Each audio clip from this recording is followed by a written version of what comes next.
Welcome everyone to today's edition of Stock to Finish. We just realized that we've not been sharing on Facebook. So for everyone on Facebook, we apologize. We did not do this intentionally. But this is day 3 of Stock to Finish. So just because of those on Facebook, we're going to do a little recap. Hi, Bolu. Thank you for joining from Facebook. How is the audio? Let me know if you can hear me properly. So, I was just saying that because of those on Facebook, we're going to do a little recap. And the reason I'm doing the recap is because we realized that for Facebook, we couldn't get the live stream to work. We couldn't get the everybody online. It was private, so we had to make it public because we thought it was automatic. It usually is, but Facebook settings changed a little bit. So we're live on Facebook, we're live on LinkedIn, we're live on YouTube. So wherever platform you're watching from, welcome to day 3. Now, day 3 is about understanding why we are stuck a little bit more. But like I said, I would like to start from the very beginning and go back a little to reflect and see where we started from. What we agreed on that is this: being stuck is not by being unable to complete a project once, but we're looking at something that has become habitual, it has become second nature, it has become something we refer to as chronic. So you are a chronic person when it comes to not completing projects. You are not perfect, you are not doing what needs to be done, and you are just stuck. You're not making progress in certain areas of your life that you want to make progress. So these areas of your life are areas that are important to you. They're areas that you want to thrive, but you just find out that you're not thriving on in those areas. So that's what it means to be stuck. What we established yesterday was that the people that are stuck may be stuck for different reasons. And we also established the fact that everybody gets stuck at one point in their life or the other. So what we're trying to do is reduce the number of times we get stuck, ensure that we finish what we've started. So if you look at the tagline, it says achieve it. You define what it is to you. And what we're doing is we're guiding you to finish what you started. We understood or we agreed that people don't have an issue starting. It's amazing when you start. People are perfect when it comes to starting. However, when it comes to being consistent, ensuring you show up, getting things done, getting what's important done, that's where we see people struggle. And people struggle for various reasons. So, what we're trying to do is figure out these reasons and then provide a solution for them, which is what we have been doing. However, what we figured out in the past is that people tell you stop procrastinating, eliminate distractions, learn time management skills, be productive. But what do these words actually mean? And is it possible to snap your fingers, give somebody a tool or a resource, and then they become more productive? I'm of the opinion that the tools don't make you more productive. You make the tools better by using them. The only way AI tools improve is if we use them. If we don't use them, they don't improve. The only way these social media platforms keep changing every single thing is if we use these tools. So the same thing applies to you and the way you get things done. The only way to know how to get things done and to get unstuck is by moving. But we want to ensure that you are moving in the right direction. We also talked about the fact that sometimes people are stuck for one reason or the other and they may not know it. And we said that's the worst kind of stuck or place to be. I'm going to go back and forth a little bit so that I can share my slides because I created slides to help you out. But we did discover this. The problem is struggling to find out why they are stuck. That's the main problem we are trying to face yesterday. And we realized that people are unable to make progress consistently on more than one project in more than 6 months. And it is not just one off. So we're not just saying, oh, this is it. You just didn't complete the last project we are working on. You're stuck. No. We say that we want to move them to this place where they are no longer trapped in a circle of unfinished projects and unfulfilled dreams. That's what we're trying to do. Ensure you're no longer trapped in a circle of unfulfilled projects and unfulfilled dreams. We did a deep dive and we looked at a couple of things yesterday. And one of the things we looked at was this. And we said a deep dive will involve a focused and comprehensive examination of one's past experiences, behaviors, beliefs, or challenges. And it goes beyond the surface of saying, stop procrastinating. This is why you procrastinate. But what we're trying to do is simple. We aim to uncover the underlying causes, patterns, and influences that have contributed to a specific situation or outcome. So we are not generalizing. We want it to deal with the root of the issue and help you go from start to finish. So why did I say from start to finish and not from start to finish? I said from start to finish because people are great starters. No, most people don't have an issue starting. When it comes to getting setting goals, they know they should set goals. They set goals. Create your vision board. You go for your vision board event. You create the vision board. You are what we call a jack of all trades when it comes to productivity. Every single thing that comes out, you are willing and able to try it. Now, how do you move from this place to finishing it? How do you ensure you are making progress? Why are you even stuck? And one thing we said last time was it's about time management. It's not about doing something the next day, tomorrow, after, later, but it's about respecting time. So we talked about respecting time. And today we would like to start with this. And it's simply a reminder that the key to time management is to know where you are going. And that's what most people say. According to Matt Perman, the key to time management is to know where you're going. But I would like to say this, it starts with knowing where you're coming from. In order to move forward, we're taking a few steps back to say, okay, where are you coming from? What is happening to you? What happened to you in the past? And how can we help you navigate and get a new way of getting things done? Like we said, people start. So we will, when we are working on the solution frame, we're going to have what I call it a false start, which is simply you starting and realizing that, you made a mistake and going back, but not allowing that disqualify you from the race.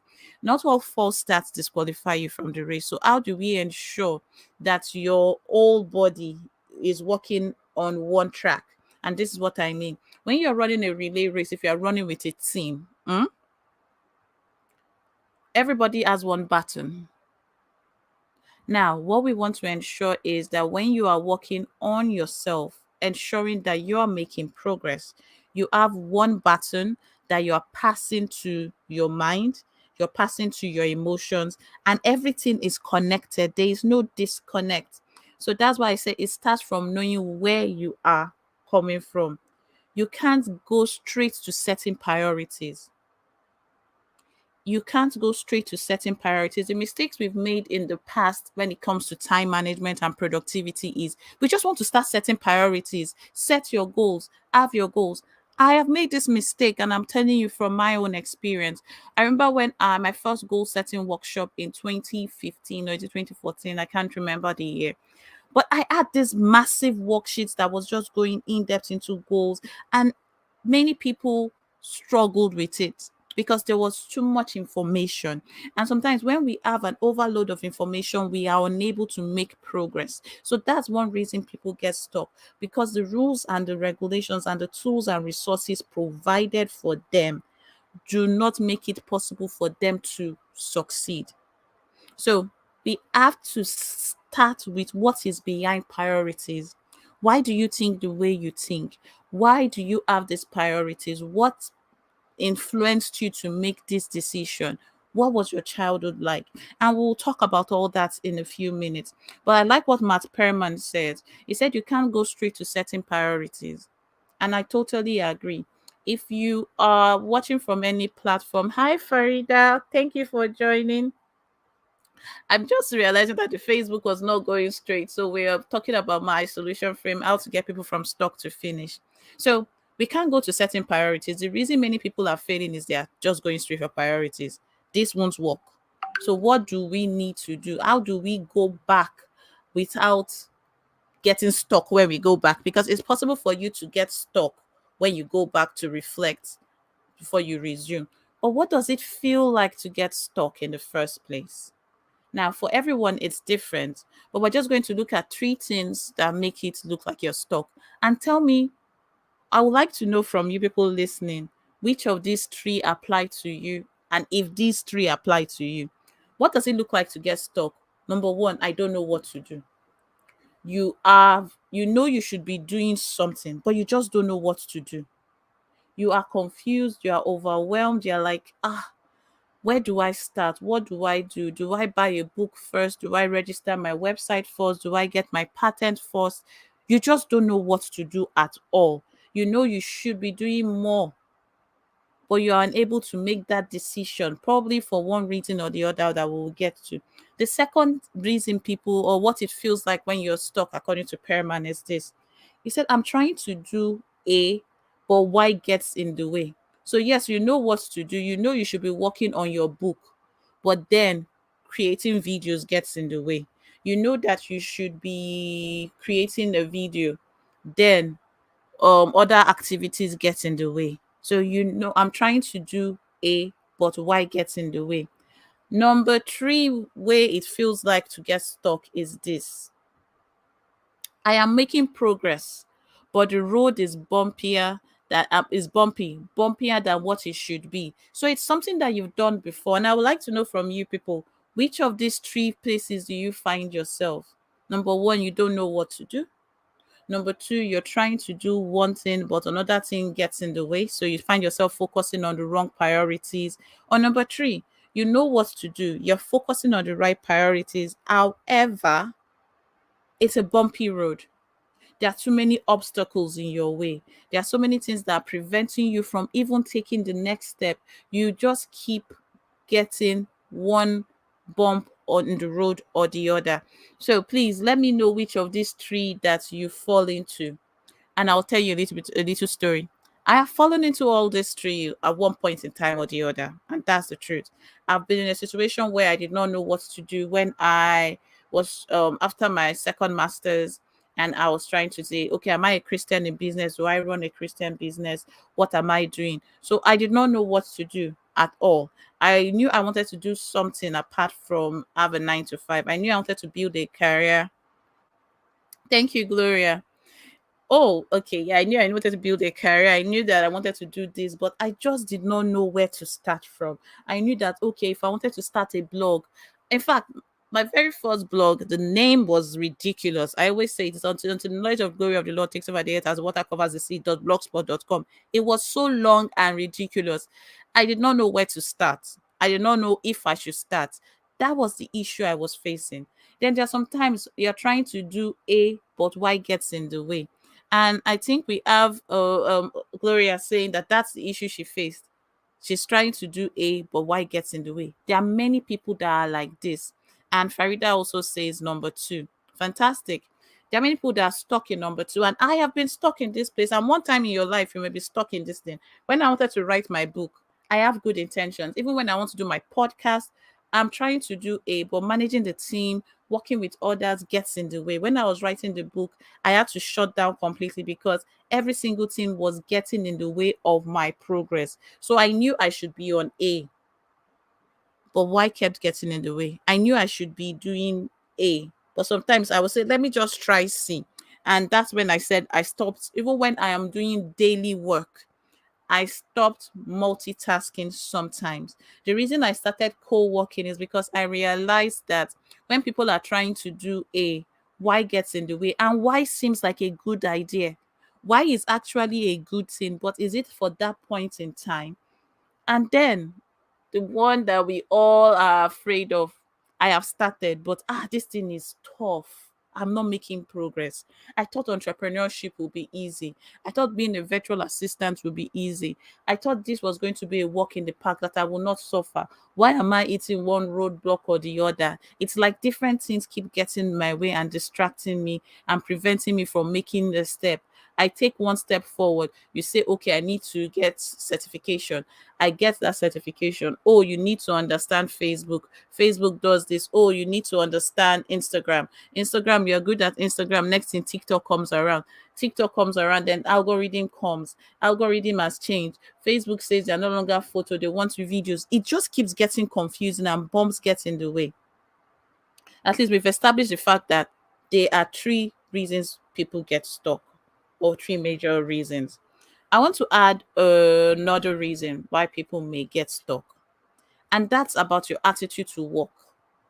Some people see work as punishment. They see work as something that is difficult. What is your attitude to work? Think about your attitude to work.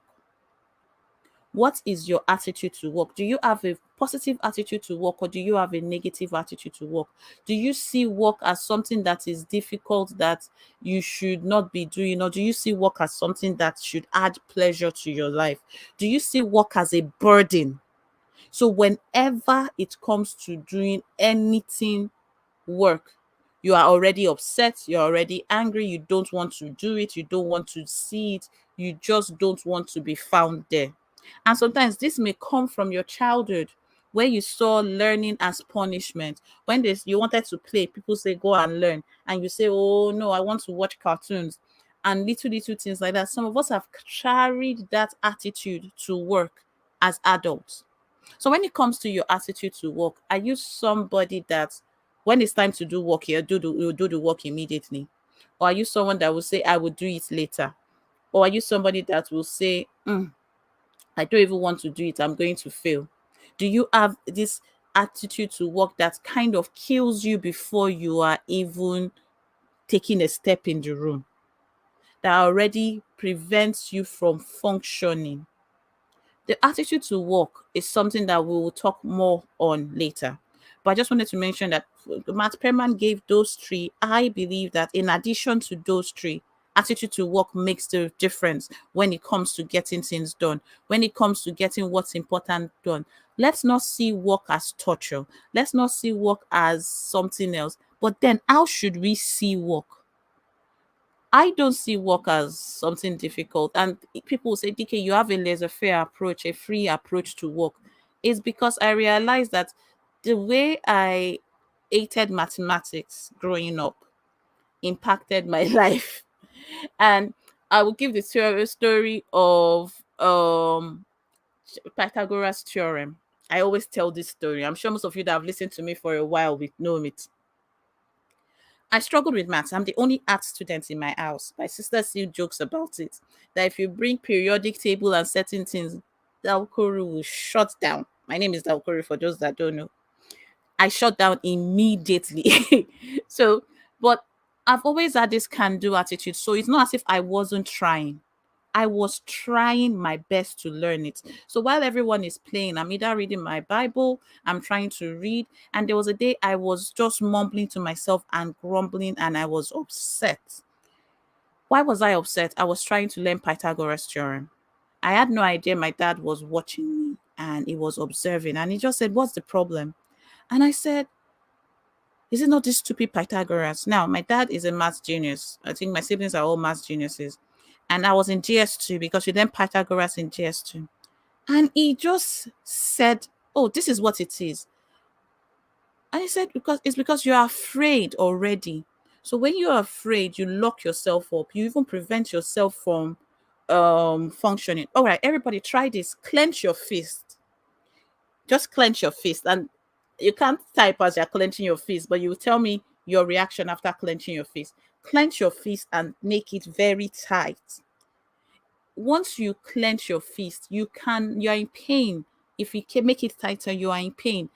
And someone tells you to do something, you can't use your hands to do anything. You can't use your mind to do anything because you are reflecting on the pain. Some of us have inflicted so much pain and to our attitude to work that we can't see work as any other thing. But when you release it and you take a breath, take a deep breath, it helps you release that tension. So some of us, once we get into work, we are tensed. We tense up immediately. We are rushing. We rush in the morning to wake up. We rush the moment we wake up, we are flying out of bed. We don't even have time to sit with ourselves and reflect. We don't have time to even think about what we're about to do. We are just walking, walking, walking, walking, walking, walking, no pausing. So we see work as this thing that has prevented us from living life the way we want to. We see it as the enemy. We are upset with work. We can't make progress like that.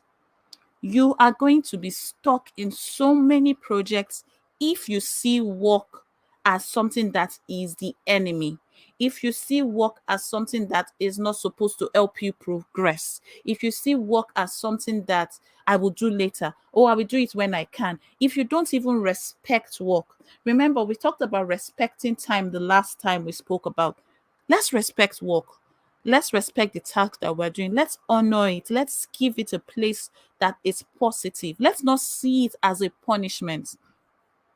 Wilson asked the question I was about to ask again, and he said, do you see your job as adding pleasure or burden to your life? You might have earned or carried this attitude from childhood.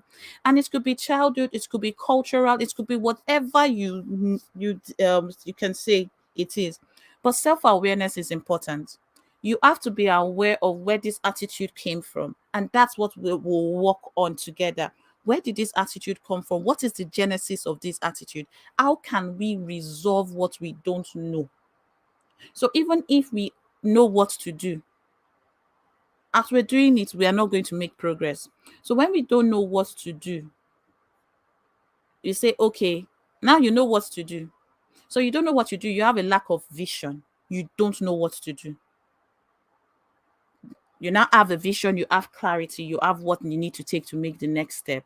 So the reasons you may actually be stuck may be lack of vision, lack of execution. Most people are visionary. How many people have set goals for themselves in the past at one point in time or the other? Just put in the comment section goals, goals, goals, goals. How many people have set goals in the past? If you've not set goals in the past, it may be one goal or the other. How many people have done that? How many people have made plans of what they would like to do? How many people have had a vision of what they want their life to be like? I mean, people think they have clarity. Oh, after uni, I will do this. After this, I will do this. Many people have these things. Yes, Farida says goals. Many people have goals. They have visions. They have things. So that lack of vision is important. But however, it's not the most important thing. Some of us have goals. Some of us are master goal planners. We say, this is what I want to do today. This is what I want to do tomorrow. We set all the goals we want to set. We're fantastic when it comes to setting goals. The next thing comes up. We don't do what we say we want to do. So we say it's lack of execution. Lack of execution is a problem and maybe the reason you're stuck, but it may not be the only reason. So you know what to do exactly. Life happens and it keeps changing. Farida says she did have goals. Life happens and it keeps changing. So execution, you know what to do, but you just don't know how to take the first step. Life happens and you get distracted and you start working on something else. You don't have a plan of how you would implement the goals. We don't have any like when I have flare-ups, because I have a chronic illness, they tell me that what is your flare-up plan? And I have to share my flare-up plan with Gloria, because my flare-up plan now is I shut down completely. I have to do that. So when I shut down, I now start building up gradually. Most of us, once we hit an obstacle or we don't execute one phase of our plan, we abandon it completely, but we don't come back to it. I always say creativity comes from a place of rest, but so does productivity. Remember, I said our mind is never at rest. As Nigerians, we are always gra gra, we're always everywhere. That's why I wrote no gra gra. We want to do everything fast, everything jim jim. You must be moving fast. Oh, you're not sharp enough, you're not this enough. But we don't sit down with ourselves, even if we have a vision. For those that have visions, some people that have amazing visions have killed their dreams and their vision because of lack of execution. They just don't take the steps that they need to take. They just don't do the things that they need to do. They just find themselves in a way where they are not consistently making progress at all. So that's a lack of execution. Then some obstacles can get in your way. Obstacles are normal. The road gets bumpy. You are working on one thing and then something else that you do not expect gets in the way. Something happens in your life, it gets in the way. And once we see this obstacle, some of us just freeze and we remain in that spot. But what if there's a way we can break free? What if there's a way we can break free from these productivity obstacles, from these life obstacles, that see these obstacles not just as something that has been placed to make us halt, but something that could even make us and danger us to move forward and skip forward. So, lack of vision, that's lack of clarity, lack of execution. You are working on too many things at the same time. You don't have a plan, you don't have whatever you want to do. Why do we do co working? We do the virtual co working so you can actually get things done, so you can actually focus on execution and not just planning. Oinda and I were having a conversation yesterday, and we're talking about the fact that we need to start taking action on some project. What happens is, even the important projects to you, you find them lacking. You find that fact that you are not able to make progress on them because you did not make a plan to execute and you do not stick to the plan. Most people are more worried about what others will say than what they will do. And it all goes back to your attitude to work. So we talked about the attitude to work stemming from our childhood, our attitude to work coming from culture, from religion, from so many things that have invaded our mind and made us always want to do things in a rush where we don't even pause to reflect. And our attitude to work can also be because some of us are neurodivergent and not neurotypical.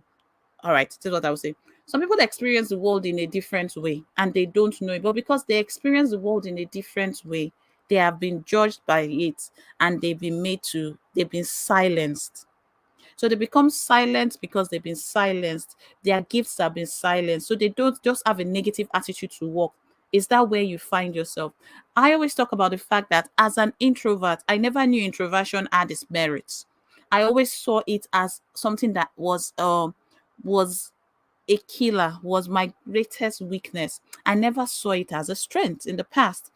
But when I changed my attitude to introversion, I realized that I had a voice. And that voice, whether it was small, it was big, it was tiny, it was still a voice that needed to be heard. So I needed to be still and find my voice. So you need to be still and find you. Find the way you work. Find how you get things done. Find where it came from. Find where this attitude to work came from. And it is easy. So let me see if I can take this question. When I am overwhelmed by a task, I take a break. The break could be 1 hour, one day, 2 hours. Then when I come back, I come refreshed. Many times we get burnt out by our goals and it affects our productivity and clarity. Wilson, I agree. When the reason I say creativity comes from a place of rest is because you need to rest in order to see clearly. I say you need to read in order to see road. For Nigerians, you understand what I mean. They say that they see road. And then you think about this, I can see clearly now, the rain is gone. Sometimes when there are clouds, there are things that are preventing you from functioning. Take a step away from it. The reason I do co-working twice a day and not just do it from 10 or from 9 to 1 is this. I know that you need a break. I know that you can't keep on working for hours. I know that there will be conversations in between. We can have, oh, if we have even though it's 90 minutes working within the 1 hour, 20 minutes that we spend together, it's more productive. Then we break it down and then you come back to it. We are used to working, working, working, no breaks. Some of us see the fact that we don't take breaks as as a badge that we should flaunt. The fact that, oh, I don't go on leave, I don't take breaks, I work till from dusk to dawn, I don't rest, that is me. That doesn't make you the best version of yourself. And that's you and it works for you, kudos to you. But we have to respect the body that we have.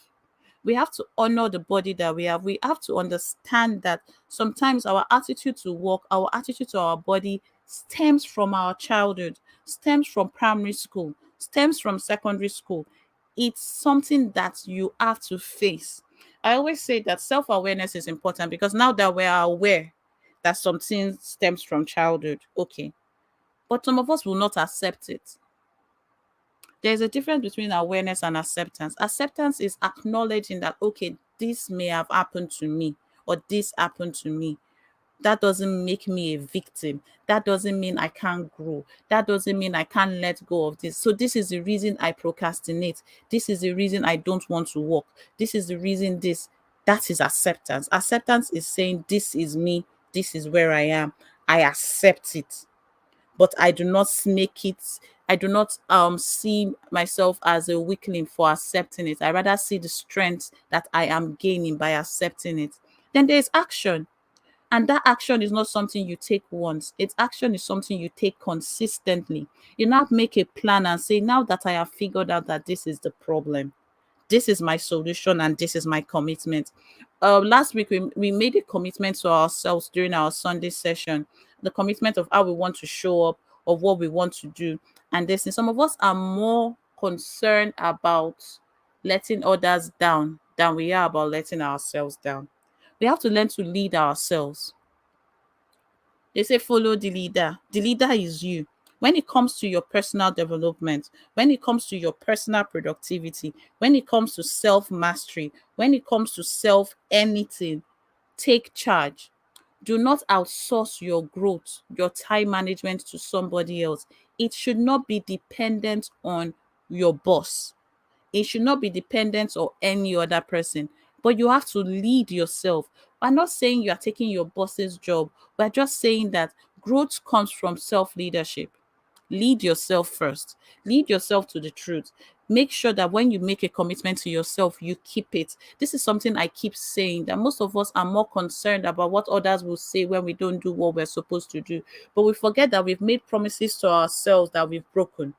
So the broken promises we've made to ourselves, the fact that you've told yourself you will go to the gym and you did not go, you will start eating healthy and you did not start, you will start reading your Bible, you did not do it, you will start praying 5 times a day, you did not do it. You keep on breaking this commitment to yourself every day. A part of you is chipping and it is affecting your attitude to work, because you are telling yourself that you do not regard work as something serious, that you see work as something that you can push aside, especially when it comes to entrepreneurship. Self leadership is mandatory. When it comes to freelancers, self leadership is non negotiable. You cannot fake it. You got, at this point in time, you would not be waiting for someone else to tell you what to do. You have to know what to do and you have to do it. And you have to do it consistently. When it comes to your spiritual growth, you can't even outsource that to any other person. You know yourself, you sit down with yourself, have those honest reflection meetings with yourself, and tell yourself the truth. Am I the reason that my team is not succeeding? This is a question I want everybody to answer. You can answer it to yourself, and you can just tell me answered, so that I know that you're still with me, since I can't see your faces. If everybody in your country had the same attitude to work that you have, what will be the state of the world in 90 days? So, from the fuel coordinator to your doctors to every single person, add the same attitude to work that you have. What will be the state of the country? What will be the state of the world? What will be the state of your hospitals? What will be the state of everything? Fantastic. Good. Now, that honest answer that you've given yourself, do you want to make it? Do you want to do anything to change it? Are you willing to stay the same, or are you willing to make a change? Because if the person you are today is not who you want to be, that doesn't mean tomorrow should be the same. You can start taking steps every day to be the best version of yourself. But it all starts with your attitude to work, your commitment to yourself. What commitment are you making to yourself? Are you going to do what you said you will do? Because I can talk to you about planning. I've done sessions on goals. I've done sessions since 2016 on goal setting, planning, all these things. They don't work unless you work. And I've realized that by just looking at what I said here, which is you can't go straight to setting priorities. Instead, you have to start with what is behind these priorities. So we have to think about what's behind your attitude to work. What is behind your attitude to work? Is it something negative? Is it something positive? And if it's something negative, what are you willing to do about it? Because awareness is not enough, acceptance is not enough. Action is where it is to take. So, what action are you willing to take in order to move forward, in order to go from stuck to unstuck, to finish? Like we said, everybody starts. Nobody has a problem starting. Few people have a problem starting. So, but sometimes you just find yourself that you're doing something, but there is a project, there is something that you've started. So, at one point in time or the other in your life as an adult, you have started something. If you agree with me, say yes, I have started something. The problem is not starting, because I can start a new project. I can start 10 new projects at the same time. I can start 10 new projects at the same time, but am I going to accomplish any? That's a question that we have to answer honestly, and we do have to answer that question. I talked about leading yourself. How do you lead yourself if you don't understand yourself and if you don't know where you're going? So everything is comes to this. You have to break free from your productivity obstacles. It is possible to get unstuck. And life on stock is beautiful. Life on stock is amazing. Life on stock is not just about you, it's about the world.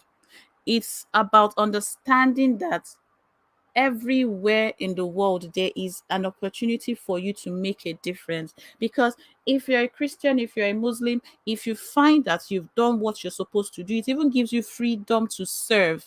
It gives you the opportunity to do other things that you want to do, because it's not about working 24/7. It's about being a service to humanity.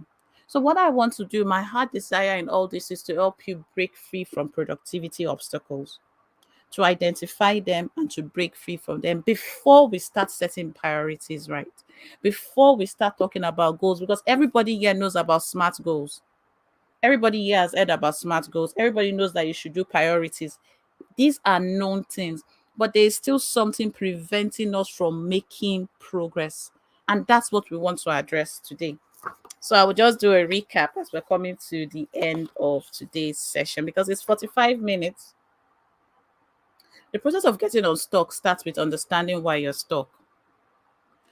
It doesn't start with just setting priorities or setting goals. It's to go back behind and see what is behind those priorities.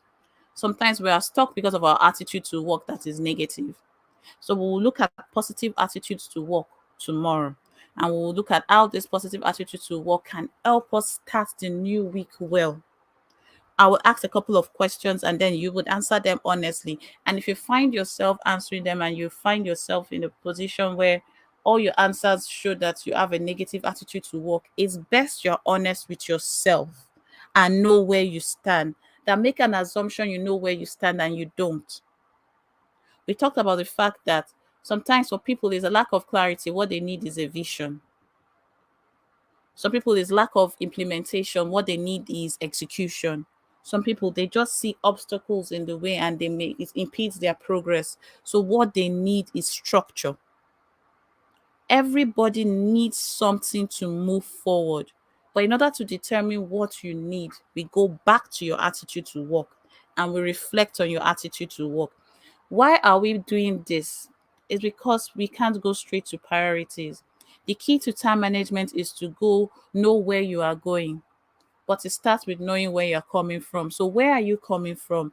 I want everybody to write something today. In your journal, you're going to write. I didn't plan this before, but I'm just going to say it. And we'll come up with what I think you should write. The video will be for Facebook. It's easy. The video is on Facebook already. On LinkedIn, the video is going to be in the same place for those that want to watch the replay.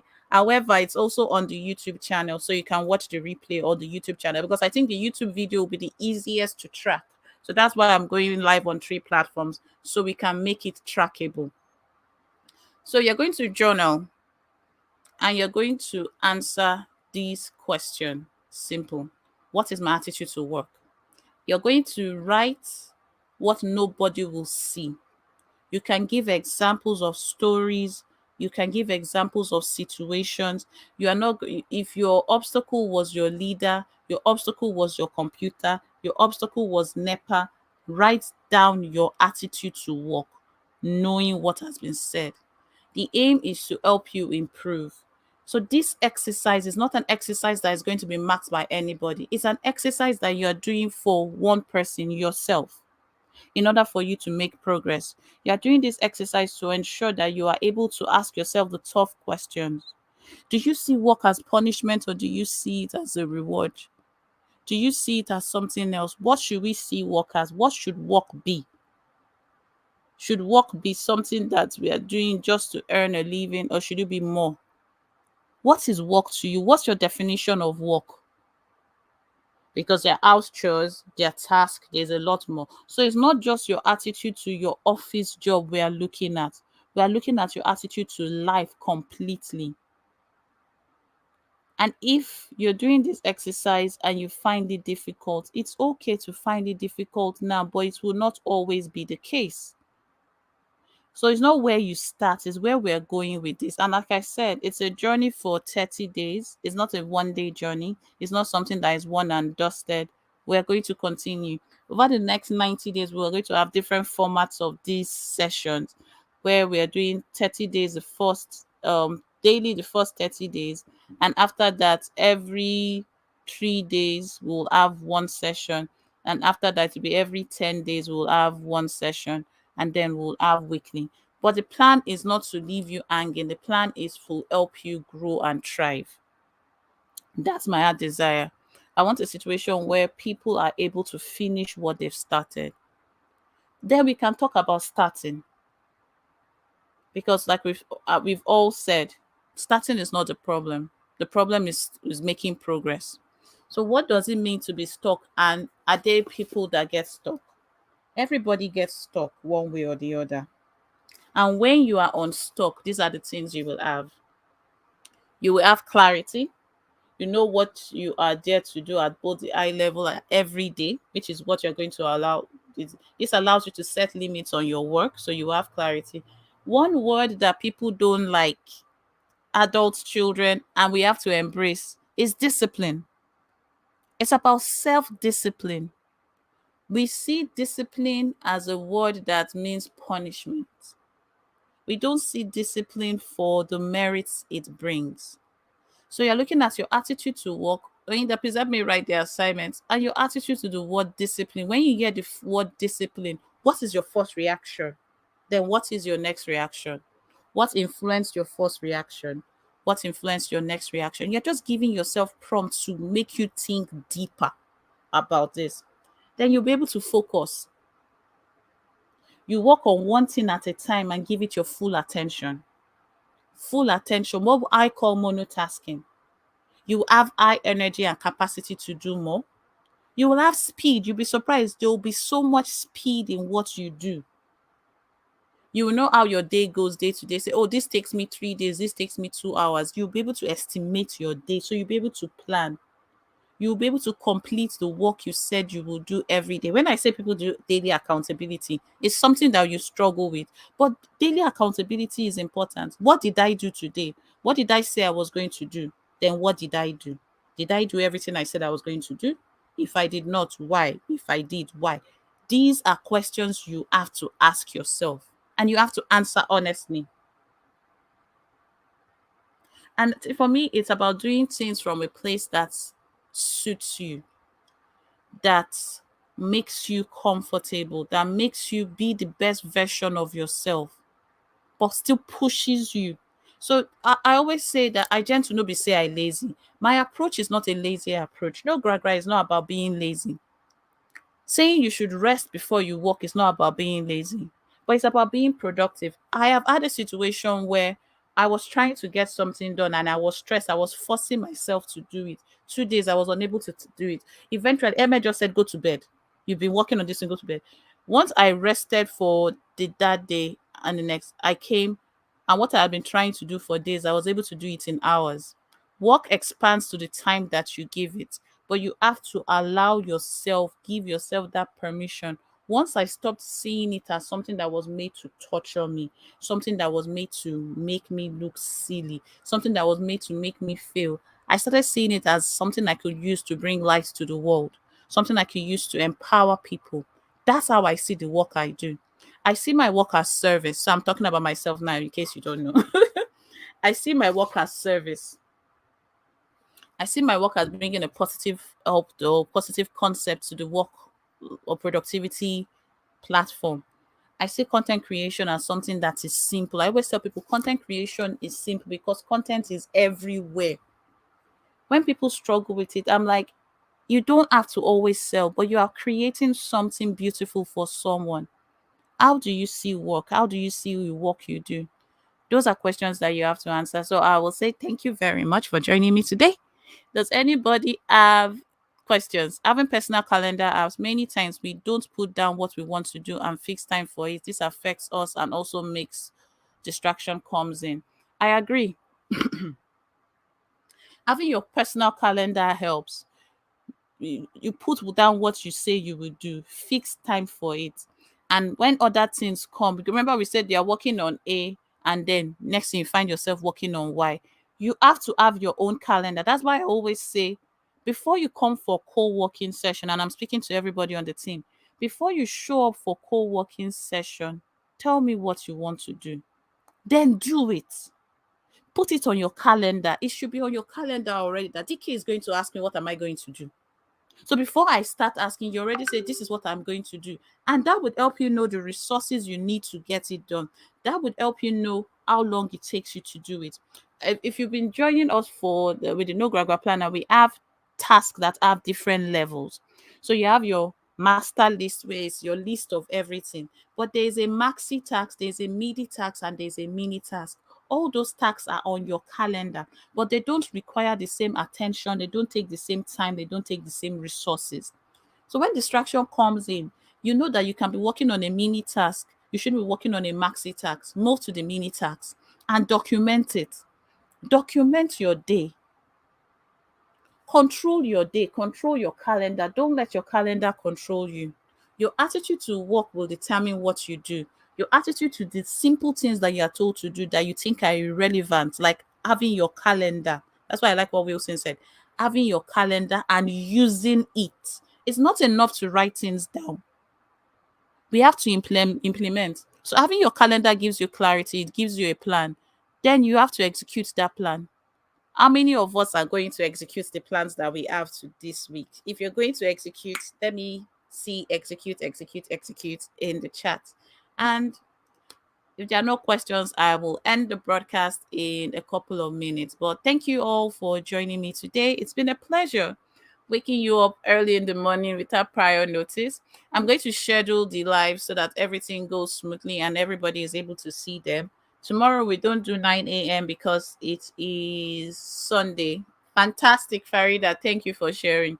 Tomorrow we won't do 9 a.m. because it's Sunday, so we'll do 9 p.m. However, tomorrow will be an hour because I am going to integrate this attitude to work to the week ahead. So for those that are not aware, we do a series called the week ahead.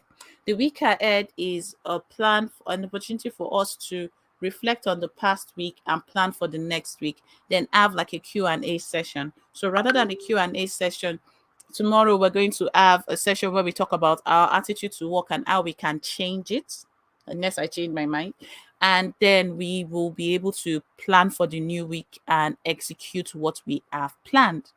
So thank you so much everyone for joining me today. And for those that are executing, bravo, bravo, bravo, bravo, bravo. All right, I'll end the chat here. Thank you so much and enjoy the rest of your day. Cheers. Bye.